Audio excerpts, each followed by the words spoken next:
Saat berada di dalam lift, Su Yi masih dilema atas keputusannya, karena jika tadi menolak, takut dikira sombong, tapi jika tidak menolak, apa jadinya hubungannya dengan Xian?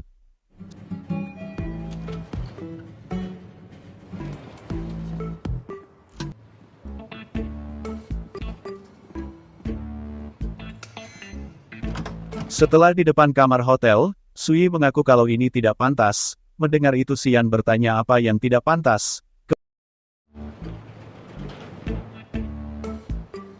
Kemudian pelayan hotel datang membawa barang-barang dan Xian menyuruh melanjutkan apa yang tidak pantas. Su Yi memberi rahu kalau tidak pantas memegang kartu kamarnya dengan mengambilnya dan masuk ke kamarnya. 你拿着我的卡不合适。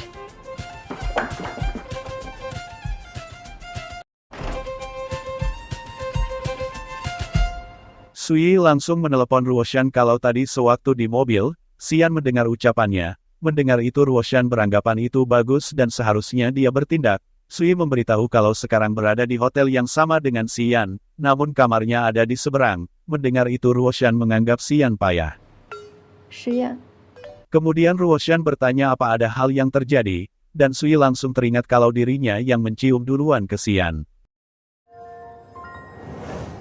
Ruoshan memberitahu kalau bepergian adalah waktu terbaik untuk menjalin ikatan, jadi harus bergegas. Mendengar itu Su Yi beralasan akan melakukan wawancara besok dan mengakhiri panggilannya.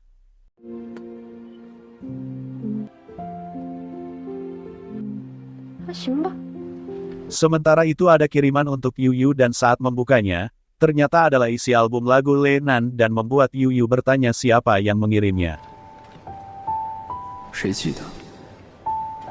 Su Yi mengirim pesan ke Xian meminta mengirimkan jadwalnya. Xian yang membacanya beranggapan kalau Su Yi malu, dan di saat Su Yi menerima jadwal Xian, ada panggilan dari sekretaris Tuan Jiang mengonfirmasi janji temu dengannya karena dijadwalkan besok, sehingga bisa mengatur penerimaan dirinya. Mendengar itu Su Yi meminta maaf karena ada hal lain yang dilakukan besok, jadi meminta menjadwalkan ulang wawancara untuk lusa. Mendengar itu sekretarisnya mengonfirmasi menjadwal ulang jam 10. Setelah melihat jadwal Xian akan meninjau kontrak komersialnya besok pagi, mereka mengaku bisa mengetahui lebih awal tentang Sanlan dan tempat Sanlan berada setelah tengah hari.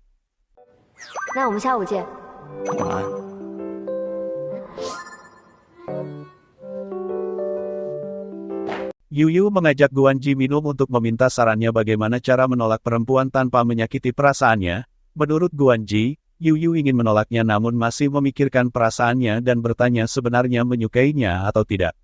Yu Yu beranggapan kalau gadis itu mungkin hanya iseng dan tidak serius, dan merasa seperti permainan dan yang paling penting Yu Yu merasa kalau kami tidak cocok, jadi bagaimana caranya keluar dari permainan ini?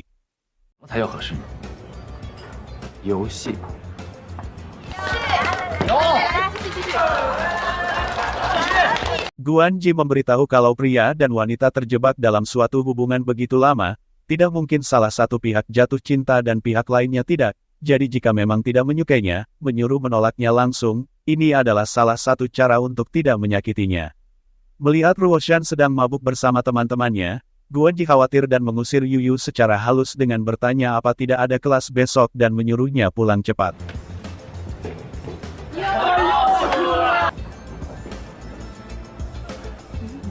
Guanji menghentikan Ruoshan minum lagi dan membuat temannya bertanya siapa dia. Guanji mengaku kalau temannya Ruoshan. Mendengar itu temannya menyuruhnya duduk. Melihat kalah dalam permainan lagi, Ruoshan disuruh minum. Namun Guanji yang menggantikannya minum karena beralasan Ruoshan sudah mabuk. Ruoshan kemudian ingin pergi karena beralasan ini membosankan dan Guanji mengejarnya. Melihat Ruoshan tidak kuat berjalan, Guanji memegangnya, namun Ruoshan menolaknya dan membuat Guanji menggendongnya.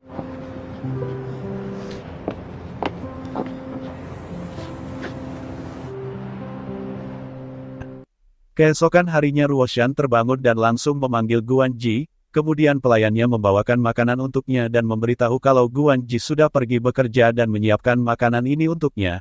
Pelayannya juga membawakan pakaian dan menyuruh memberitahunya jika ingin sesuatu. Mendengar itu Ruoshan berterima kasih. Ruoshan melihat pakaian yang diberikan Guanji dan mengingat saat itu Guanji pernah bilang kalau Ruoshan sangat cantik dengan pakaian berwarna hitam. 你穿黑色很好看，我喜欢你穿黑色。 Ruoshan keluar meninggalkan gaun pemberian Guanji.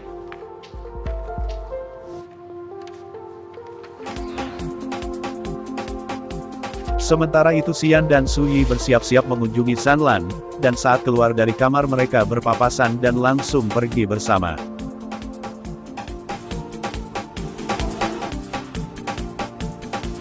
上午有事儿，行了。 Xian bertanya ke Sui apa datang ke sini untuk belajar tentang Sanlan. Mendengar itu Sui menjelaskan semua tentang Sanlan secara detail dan panjang 要 lebar. 想了解湛蓝，就得先了解前江总回乡创立湛蓝，后来人怎么能不来他口中的霞光寺呢？ Xian bertanya ke Sui sudah berapa lama menghafal ini. Menurut Sui seorang jurnalis harus berbicara dengan logika dan fakta, wajar jika mengerjakan pekerjaan rumah terlebih dahulu. Saat menaiki tangga, Sui hampir terjatuh dan Xian langsung memegangi tangannya dan menyuruh melihat langkahnya. Kemudian Xian berjalan dengan menggandeng tangan Sui.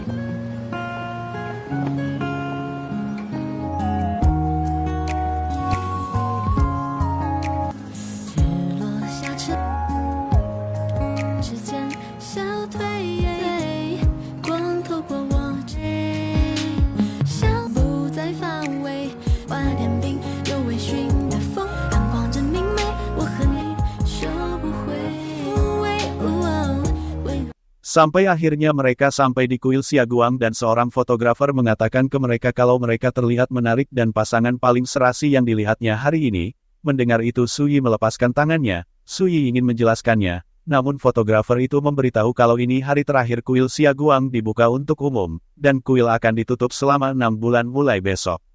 Fotografer itu mengaku kalau mereka beruntung dan menawarkan untuk memfotonya sebagai kenang-kenangan.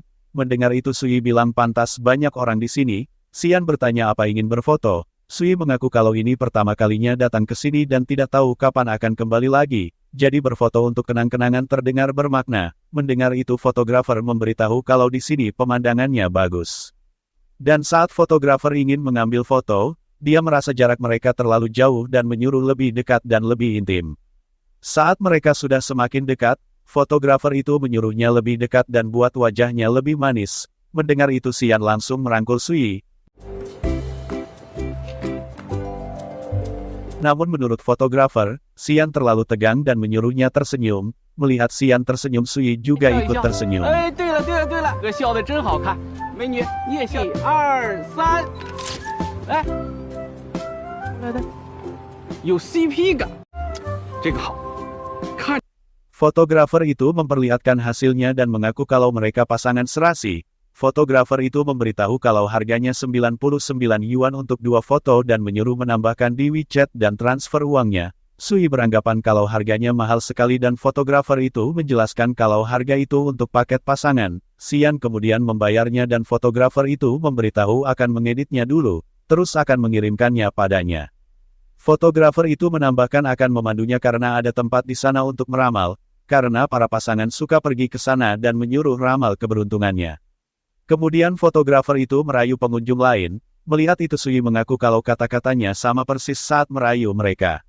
Kemudian Xian menyuruh Sui mengambil stik keberuntungannya, dan saat stiknya sudah terjatuh dan membacanya Sui mengaku tidak tahu artinya dan membawanya ke peramal di sana dan menanyakan. 月老志气多戏弄。 Menurut peramal itu, Sui memulai hubungan dengan salah, dengan beberapa masalah namun menyuruhnya jangan khawatir walaupun memulainya dengan salah tapi jodohnya sudah muncul dan sudah menemukan takdir cintanya. Jadi harus berkomitmen sepenuh hati dan mengatakan ke mereka adalah pasangan dari surga. Mendengar itu Xian beranggapan kalau dirinya sudah jatuh cinta tapi tidak menyadarinya. Sebaliknya Sui beranggapan kalau dewa jodoh mempermainkannya karena Xian adalah paman Qin Lezi. Sui beranggapan kata peramal itu mereka sudah jatuh cinta dan dengan tersenyum itu berarti Xian sudah jatuh cinta. Xian bertanya apa dirinya benar-benar mempercayainya. Sui beranggapan itu jodoh dari surga jadi apa lagi yang bisa diminta. Kemudian Xian mengajaknya pergi. 走吧，回去慢慢看。 Sui melihat jam tangannya dan berpikir kalau masih ada waktu dan mengajak untuk melanjutkan ke tujuan berikutnya. Xian terkejut masih ada satu lagi dan Sui menyuruh mengingatnya kalau dirinya mengerjakan tugasnya. Sui mengajak Xian ke toko mie, dan menurut Xian, Sui benar-benar suka mie. Tiba-tiba ada pesan dan ternyata dari Qin Shiyu menanyakan kapan dirinya kembali. Sui ingin tahu apa sudah menyelesaikan artikelnya. Qin Shiyu mengaku dirinya sedang berjuang dan menderita saat ini jadi membutuhkan penyelamatannya. Sui memberitahunya akan pulang dalam beberapa hari lagi. Xian yang melihat Sui tersenyum ketika saling berbalas pesan terlihat kesal. Setelah mie-nya sudah datang, Qin Shiyu mengirim pesan ke pamannya mengeluh tentang pekerjaannya. Kali ini Sui yang melihat Xian terlihat kesal dan langsung menyindirnya mengabaikan saat makan berdampak buruk bagi perutnya. Mendengar itu Xian memberitahu kalau berkirim pesan dengan keponakannya dan membuat Sui bertanya apa yang dia mau. Xian memberitahu hanya merengek minta oleh-oleh. Sui beranggapan lucu sekali cara orang kaya menginginkan segalanya sesuatu yang milik orang lain, bahkan oleh-oleh dari kota kecil dan Xian sangat berbeda. Kata-kata itu membuat Xian meletakkan sumpitnya dan teringat masih berpacaran dengan Beilin, di mana saat itu dia memutuskan hubungan dengan Xian. 说过我想要什么，可你从来都不理解。有没有考虑过我的感受？我想要东西这么多，这么与众不同，我确实不理解。人生规划里有我这个人，你有没有想过我想要什么？分手吧。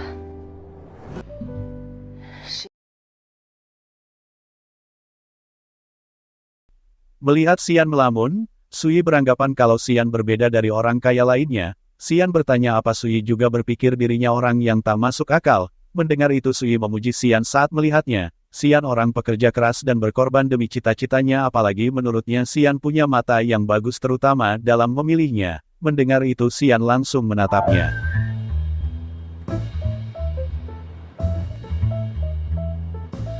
Merasa keceplosan, Sui mengaku untuk wawancara dan liputan khusus Yun Chuang. Xian tersenyum dan memberitahu kalau dirinya juga berpikir punya mata yang bagus. Wow.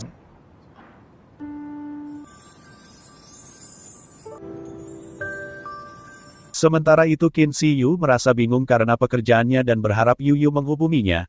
Kemudian dia mengirim pesan ke Yu Yu apa masih kerja. Melihat Yu Yu juga lembur, Qin Shiyu ingin mentraktirnya makan. Namun Yu Yu menolaknya dan membuat Qin Shiyu mengira akan makan dengan pacarnya. Yu Yu teringat pesan Guan Ji kalau tidak menyukainya menyuruh langsung menolaknya. Namun Yu Yu menjawab kalau dirinya tidak punya pacar dan membuat Qin Shiyu terlihat senang.那还没有女朋友。 Yu Yu merasa kalau Qin Shiyu tidak melakukan kebaikan padanya jadi tidak perlu berbuat apa-apa. Namun Qin Shiyu beranggapan dirinya mau mengobrol dengannya. Jadi harus mentraktirnya 10 kali. Yu Yu yang sudah tidak kuat langsung meneleponnya menyuruhnya tidak perlu melakukannya dan jika karena tekanan pekerjaan, Yu Yu menyuruhnya melakukan kegiatan untuk menghilangkan stres. Qin Shiyu terlihat kesal dan beranggapan Yu Yu adalah biksu kecil karena sama sekali tidak tertarik pada wanita. Di saat sudah sampai di hotel, Sui berterima kasih ke Xian karena sudah pergi dengannya. Saat mau ke kamarnya Sui berharap Xian mengatakan sesuatu dan saat mau menggunakan kartu untuk masuk, Xian menghalanginya dengan tangannya, namun saat ingin mengatakan sesuatu, teleponnya berdering dan membuat Sui masuk ke dalam.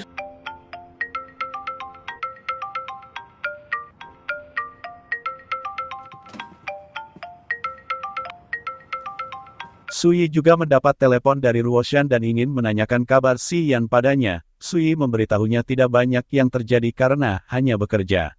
Sui beranggapan kalau ini waktunya Ruoshan bersenang-senang tapi kenapa malah meneleponnya dan berasumsi ada yang terjadi dengannya dengan menebak mencoba menghindari pelamar. Mendengar itu Ruoshan mengaku kalau Sui sangat tepat. Ruoshan ingin tahu dirinya dan Xian sudah sampai tahap mana, apa sudah berpegangan atau berciuman. Mendengar itu Sui yang memang sudah melakukannya menyuruh Ruoshan mengurus urusannya sendiri dan mengakhiri panggilannya. Sui melihat lagi tulisan dari peramal dan membuatnya tersenyum. Sui mengirim pesan ke Xian berpamitan tidur dan menyuruhnya jangan begadang.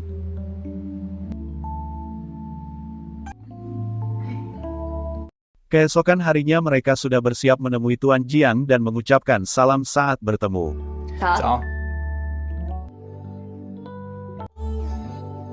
Setelah sampai di sana, Sui beranggapan sudah menunggunya selama 20 menit tapi belum menerimanya. Kemudian sekretarisnya meminta maaf telah membuatnya menunggu dan memberitahu kalau Tuan Jiang sedang sibuk, jadi akan membawanya keliling, dan setelah berkeliling akan membawa mereka menemui Tuan Jiang. Mereka akhirnya bertemu dengan Tuan Jiang, dan saat Tuan Jiang melihat Sui, dia bertanya siapa dan Xian mengaku kalau Sui adalah asistennya. 特助。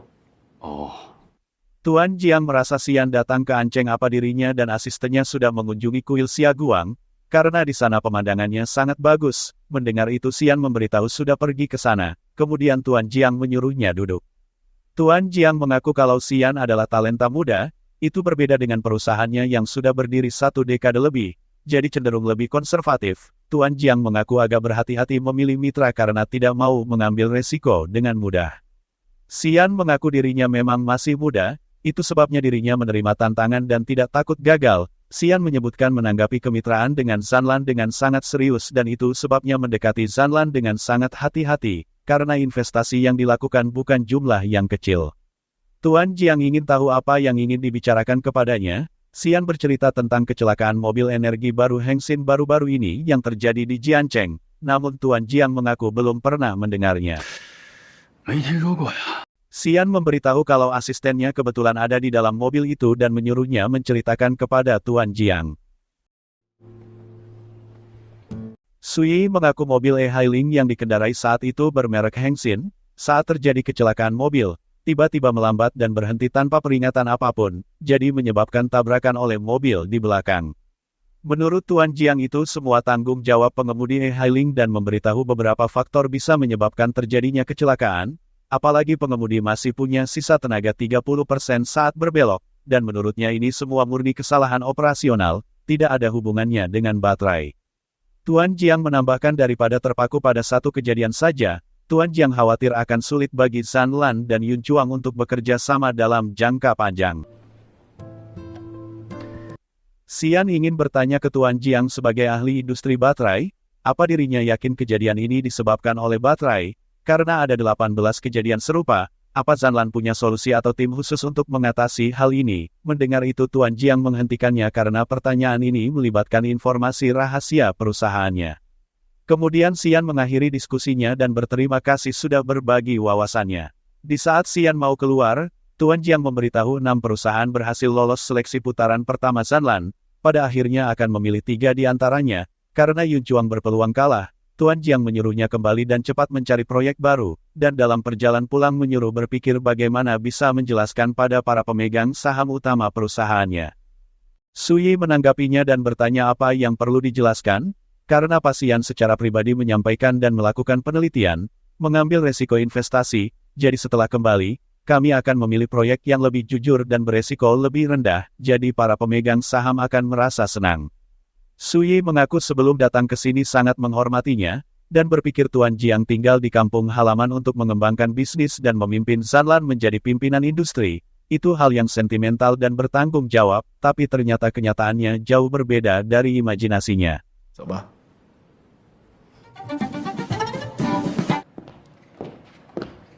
Saat di dalam mobil, Sui melihat Xian sedang memikirkan sesuatu dan membuat Sui beranggapan Xian memikirkan apa yang diucapkannya tadi.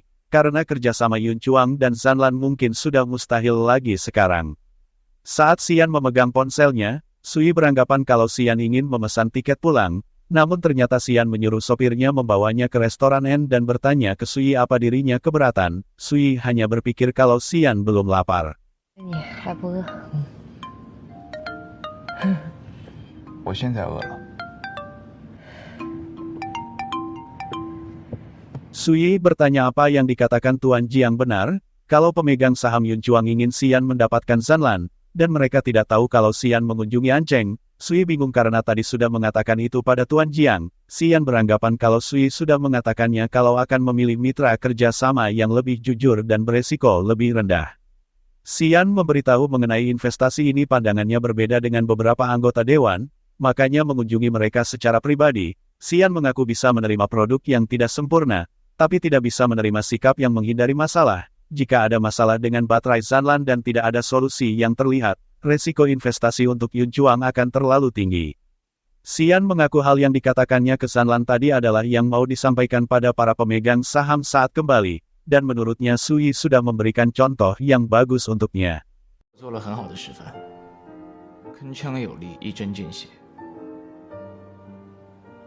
Saat sudah selesai makan, mereka di pinggir jalan dan membuat Sui berpikir kalau Xian salah memberikan lokasi ke sopirnya. Namun Xian mengaku kalau dia ada urusan. Mendengar itu Sui ingin memesan gokar, namun Xian mengaku tidak ingin naik mobil orang lain dan mengajaknya berjalan kaki. 走？真要走吗？有点远。 Mereka berjalan kaki sampai malam, dan menurut Sui pemandangan di sini sangat bagus. Dan entah kenapa saat berjalan bersama Xian di tepi sungai melihat pemandangan, Sui mengaku mulai memikirkan masa depan. Mendengar itu Xian langsung menatapnya dan bertanya apa rencananya.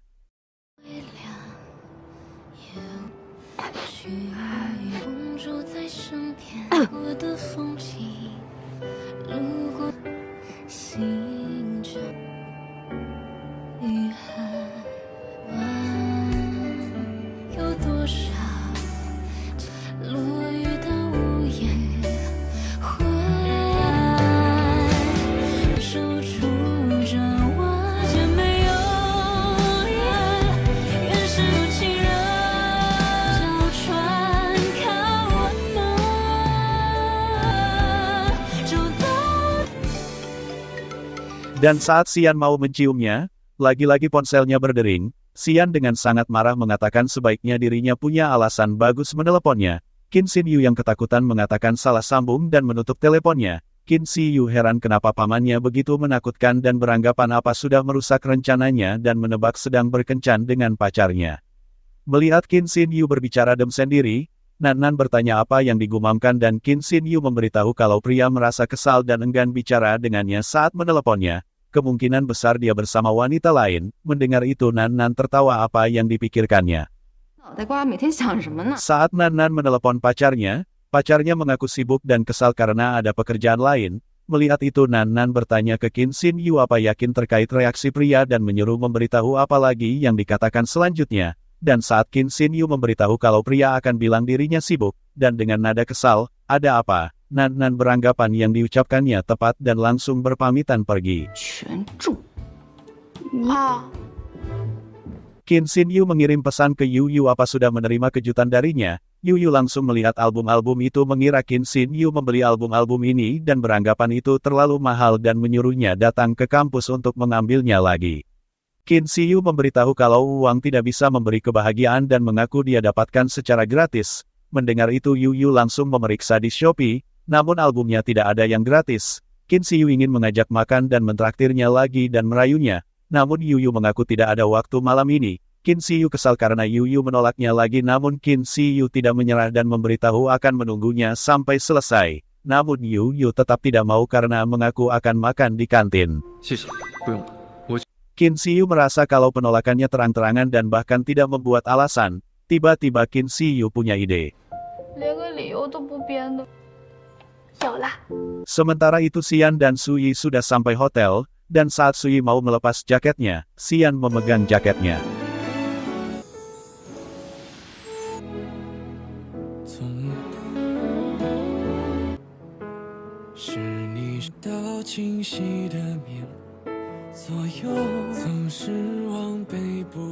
Xian memberitahu Sui baru saja meninggalkan satu pertanyaan yang belum terjawab.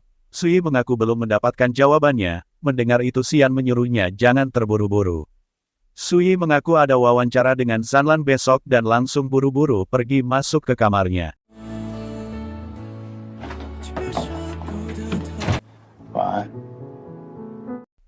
Kemudian ada kurir makanan yang mengantarnya ke Yu Yu dengan mengatakan apa yang ditulis Qin Xin Yu di catatan. 帅气逼人的玉教授。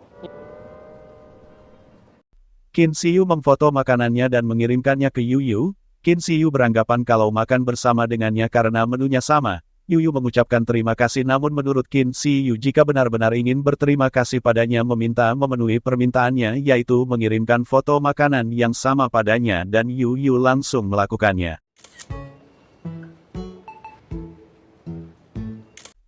Setelah melihat foto yang dikirimkan padanya, Qin Xin Yu langsung menganalisa makanannya kalau tidak menyentuh hidangan pedas dan memakan semua makanan Pavilion Yubao. Qin Ziyu langsung memberitahu 宝 padanya. 轩的口味，下次我们一起去，下次我会注意的。你喜欢？ Melihat itu Yu Yu langsung memeriksa makanan di pavilion Yubao dan saat mengetahui kalau makanan di sana sangat mahal, Yu Yu mengaku kalau tidak memiliki standar makanan yang tinggi, dengan siapa dirinya makan lebih penting baginya dan mengira Qin Ziyu merogoh kocek dalam-dalam untuk mendapatkan album Song Lelan edisi terbatas tersebut. Mendengar itu Qin Ziyu tersenyum, namun di saat Yu Yu mengatakan semoga Qin Ziyu mendapatkan seseorang yang bisa makan bersama di pavilion Yubao dan mengumpulkan album Lelan bersama, ekspresi Qin Ziyu langsung berubah. 收藏宋月兰的传记。 Qin Ziyu mengaku masih tidak ingin menyerah dan berasumsi Yu Yu sudah berterima kasih atas makanannya, hanya saja Yu Yu tidak suka dirinya menghambur-hamburkan uang.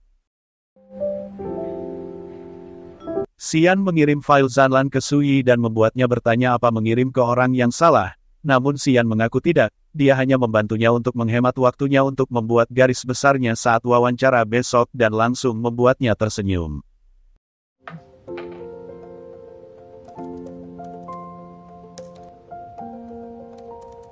Keesokan harinya Xian sudah menunggu di depan kamarnya dan membuat Sui bertanya apa yang dilakukannya. Xian menyuruh mengingatnya kalau kamarnya di seberang lorong.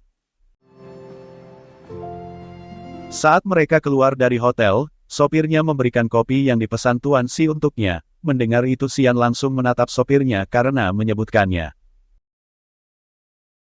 Kemudian Xian menyuruh Sui masuk ke mobil. Setelah sudah sampai di tempat, Sui berterima kasih karena mengantarnya dan juga kopinya. Asisten Jiang yang melihat Sui berpikir kalau Sui adalah asisten Xian bertanya mengapa ada di sini hari ini. Sui langsung memperkenalkan diri kalau dia adalah reporter dari Financial Introduce. Mendengar itu dia langsung ingin menunjukkan tur pabriknya, namun Sui mengingatkan kalau dirinya baru saja berkunjung kemarin. 这边请。 Dia langsung mengantar ke ruangan Tuan Jiang dan menyuruh menunggunya. Asistennya memberitahu kalau Nona Zeng dari Financial Introduce sudah tiba. Tuan Jiang menyuruh untuk menunggu. Mendengar itu Sui langsung masuk dan menyapanya. 他 江总， Sui memberitahu kalau janji temu dengan dirinya jam 10 dan sekarang sudah jam 10.15. Tuan Jiang terkejut kalau Sui reporter Zeng dan bertanya lalu yang kemarin siapa. Sui mengaku kalau Tuan Si dan dirinya adalah teman baik. Mendengar itu Tuan Jiang merasa kalau mereka terhubung dengan baik. Tuan Jiang mengaku kalau pertengkaran dirinya dan Xian menghasilkan persahabatan dan karena Tuan Si adalah temannya, Tuan Jiang masih dapat mempertimbangkan untuk bekerja sama dengan Cloud Innovation, namun menurut Sui itu tidak perlu dan menyuruh bersikap profesional, karena dirinya datang sebagai jurnalis dan meminta untuk memulainya. 左右石总的想法。那么江总，我们可以开始了吗？ Setelah menjawab pertanyaan Sui satu persatu, Sui bertanya kembali apakah Tuan Jiang punya pendapat tentang kecelakaan baru-baru ini. Dengan segala hormat Sui memberitahu kalau masalah ini belum terpecahkan, akan sangat sulit mewujudkan visinya. Tuan Jiang beranggapan sebuah mobil rata-rata terdiri dari sekitar 10.000 bagian yang tidak dapat dilepas, jadi menurutnya jika ada kemungkinan terjadinya kecelakaan, belum tentu merupakan akibat langsung dari masalah baterai. Tuan Jiang menyuruh mengesampingkan itu semua dan bertanya ke Sui kenapa dirinya begitu agresif. Jiang memberitahu kalau Zanlan selalu memiliki reputasi yang baik. Kolaborasi dengan Financial Introduce tidak akan terbatas pada satu artikel ini saja, dan dirinya yakin orang-orang yang membaca majalah ini tidak terlalu ingin mengetahui laporan kecelakaan tersebut. Sui mengaku mengerti dan dari wawancara bagian ini, dirinya akan memberikan semua fakta dalam laporan kecelakaan dan membuat Tuan Jiang tertawa. Jiang mencoba merayunya dengan memberi teh terbaik di kotanya, namun Sui berterima kasih dan memberitahu kalau dirinya bukan peminum teh, jadi jangan biarkan menyia-nyiakannya. Sui memberitahu semua orang di industri tahu kalau Zanlan telah meningkatkan modal akhir-akhir ini dan bertanya ke Tuan Jiang apa yang akan dilakukan dengan uang itu.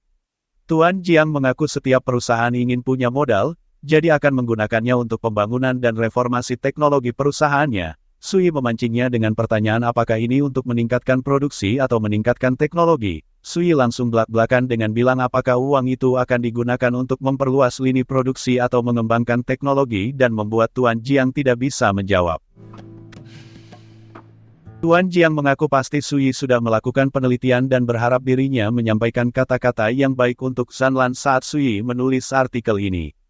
Tuan Jiang merasa membangun industri itu sangat sulit, namun terkadang yang diperlukan untuk menghancurkannya hanyalah satu atau dua kata, namun menurut Sui, Satu-satunya hal yang dapat membuat perusahaan berkembang adalah teknologi dan produk berkualitas. Jadi jika menurutnya kata-kata berdasarkan fakta dapat menghancurkan Zanlan, Su Yi menyuruh mempertanyakan ke diri sendiri. Tuan Jiang merayunya kalau dirinya bisa bekerja dengan Tuan Si dan menyuruh menganggapnya sebuah bantuan untuknya, dan akan bekerja sama untuk menyelesaikan masalah yang dia pedulikan, jadi bertanya bagaimana pendapatnya. Su Yi mengaku kalau dirinya hanya seorang reporter, jadi tidak bisa mempengaruhi keputusan mereka berdua dan berterima kasih atas waktunya.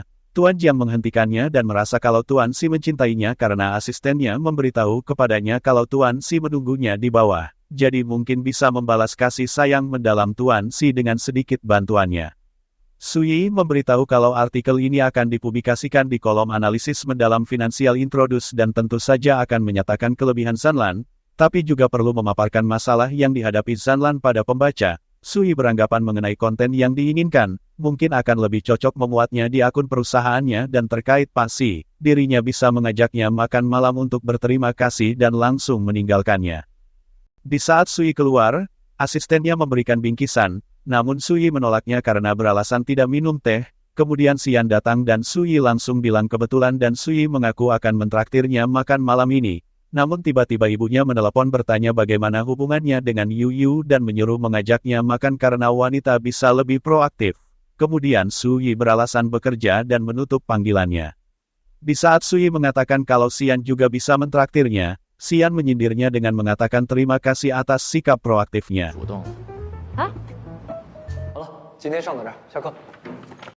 Sementara itu Yu Yu selesai mengajar kelas dan langsung ditemui Qin Si Yu untuk mengajaknya makan siang bersama. Mendengar itu Yu Yu menyuruh ikut dengannya ke kantor. Yu Yu memberikan kembali album ibunya padanya. Qin Si Yu bertanya memanggilnya hanya untuk ini. Yu Yu beranggapan kalau ini terlalu mahal, dan menurutnya mendengarkan musik melalui ponsel sangat mudah, jadi menyuruh mengambil dan menyimpannya. Qin Si Yu mengaku melihat dirinya melihat konser Leland dan mengira Yu Yu penggemarnya, jadi mau memberikan ini padanya, dan Qin Si Yu mengaku tidak mengeluarkan biaya apapun. Dan di saat Qin Si Yu ingin mengajak makan siang bersama, Yu Yu merasa harus menanggapinya dengan jelas hari ini. Yu Yu mengaku menghargai perasaannya, namun dia merasa perasaannya hanya sementara dan tak akan bertahan lama karena tidak cocok dan tidak saling memahami. 我很感谢你对我，因为我们不合适，也不了解彼此。 Qin Si Yu beranggapan Yu Yu takut kelak Qin Si Yu tidak akan menyukainya, namun Yu Yu menekankan lagi kalau mereka tidak cocok. Qin Si Yu memberitahu dirinya tak bisa memulai dengan memikirkan hasilnya dulu. Saat ini Yu Yu cukup memberi Qin Si Yu kesempatan untuk mengejar dan memahaminya dan menurut Qin Si Yu itu saja.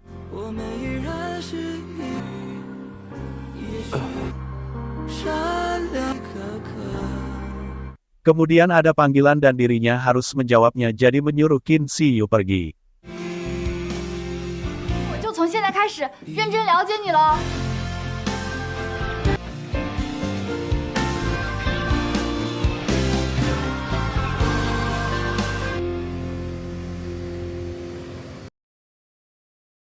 Xian mengunggah momen saat dianceng, Su Yi yang melihatnya langsung memberi like, namun membatalkannya. Su Yi bingung dan menyalahkan diri sendiri. Xian yang sudah terlanjur tahu memposting lagi dengan kata-kata berupa kode untuk Su Yi. 花径不曾缘客，客嫂。 花径不曾缘客死，门今始会。 Di saat Su Yi membacanya, awalnya Su Yi tidak mengerti, namun tiba-tiba dirinya tersenyum.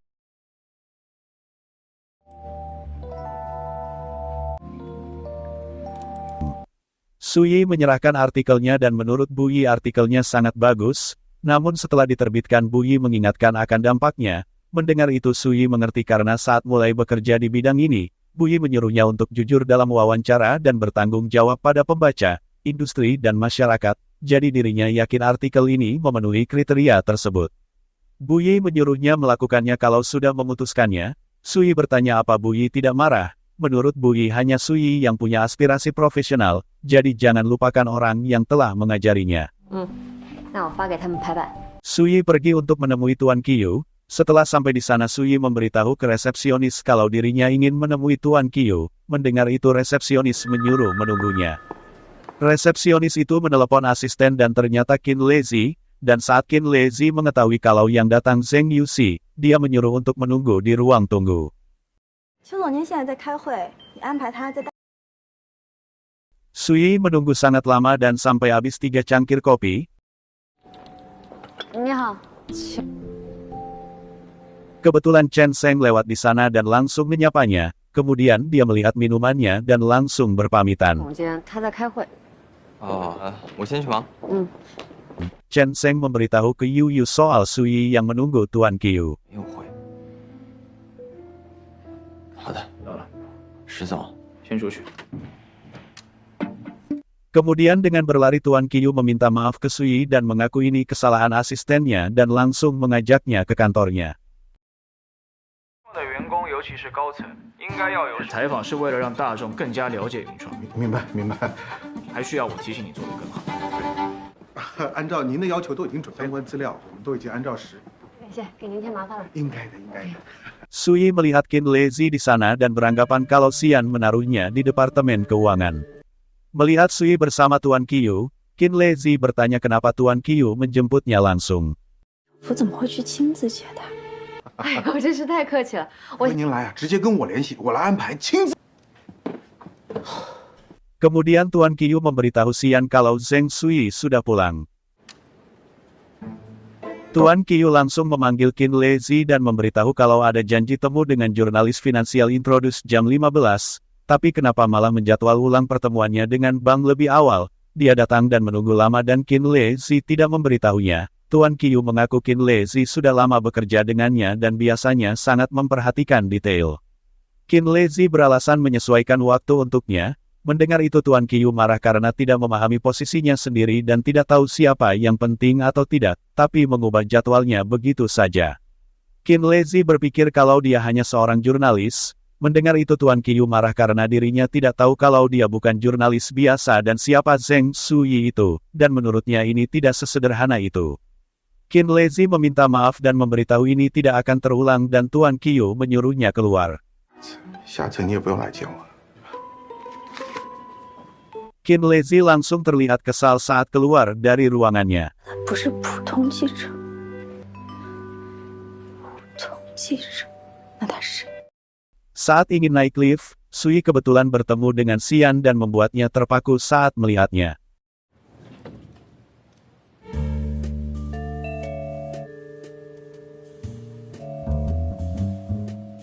Xian menyindirnya apa akan naik lift berikutnya dan membuat Sui langsung masuk ke dalam lift. Sui tidak tahu sedang apa Xian di sini dan saat melihat naik ke lantai 18, Sui ingat kalau lupa menekan tombolnya. Tiba-tiba Xian langsung menggandeng tangannya dan menariknya keluar. Karyawan di sana yang melihatnya membuat bertanya-tanya siapa yang dibawa pasien.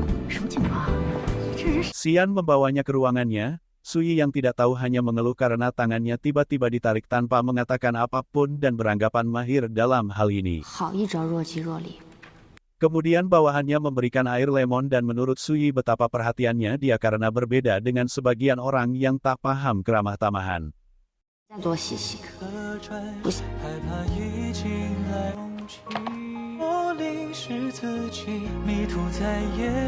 Kemudian Sui keluar dan menemui Chen Sheng dan saat Chen Sheng bertanya apa perlu sesuatu, Sui ingin menyiapkan air lemon hangat dengan madu, namun Chen Sheng memberitahu kalau pasti tidak minum madu dan juga tidak ada di perusahaan. Sui terkejut karena yang diminumnya ada madunya. Chen Sheng memberitahu kalau minuman itu disiapkan khusus untuknya karena Xian tahu kalau Sui banyak minum kopi di bawah. Sui terkejut Xian tahu kalau dirinya ada di bawah. Chen Sheng juga memberitahu kalau dirinya yang menelepon Tuan Qiu. Mendengar itu Sui berterima kasih. Saat kembali ke ruangannya Sui menabrak Xian.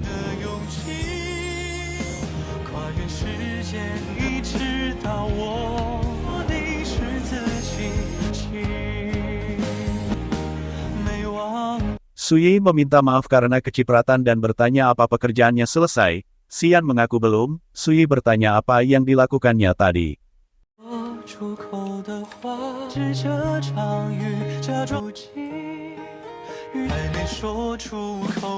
Xian beralasan ingin minum kopi namun Sui menyuruhnya minum air hangat dengan memberikannya air lemon. Kemudian Xian menyuruh untuk menunggunya sebentar lagi. 好。